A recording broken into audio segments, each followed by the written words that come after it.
Hey guys, আসসালামু আলাইকুম। কেমন আছো তোমরা সবাই? আমি ভাবনা চলে এসেছি বিয়ের ব্লগ নিয়ে। তো আজ আমার কাজিনের বিয়ের অনুষ্ঠান। তো আমার কাজিনকে কিন্তু মাশাআল্লাহ মাশাআল্লাহ অনেক সুন্দর লাগছে।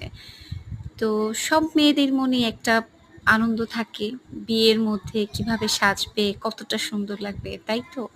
তো আমার কাজিনও খুব সুন্দর করে স্টেজে বসে আছে, বরের জন্য অপেক্ষা করছে। আমার চ্যানেলটা ভালো লাগলে অবশ্যই একটা সাবস্ক্রাইব করে যাবে, লাইক, শেয়ার, কমেন্টস করে যাবে। অবশ্যই বলে যাবে কমেন্টসে কে কোথা থেকে দেখছো। তো আমার কাজিন ওয়েট করছে স্টেজে বসে কখন বর আসবে। তো এই টাইমটা সব মেয়েদেরই একটু এরকম মনে হয়, তাই না? তো দেখো বরও চলে এসেছে।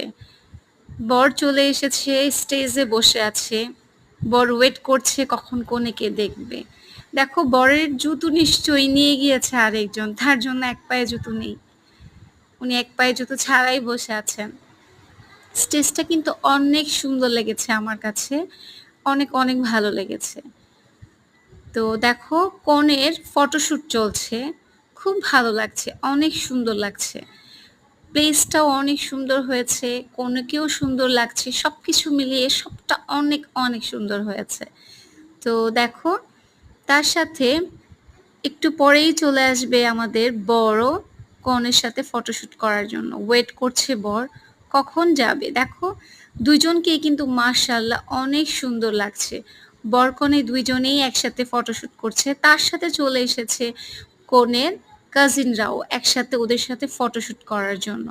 সবাইকেই কিন্তু অনেক সুন্দর লাগছে, তাই না? বিয়ে বাড়ি মানেই একটা আনন্দ খুশি।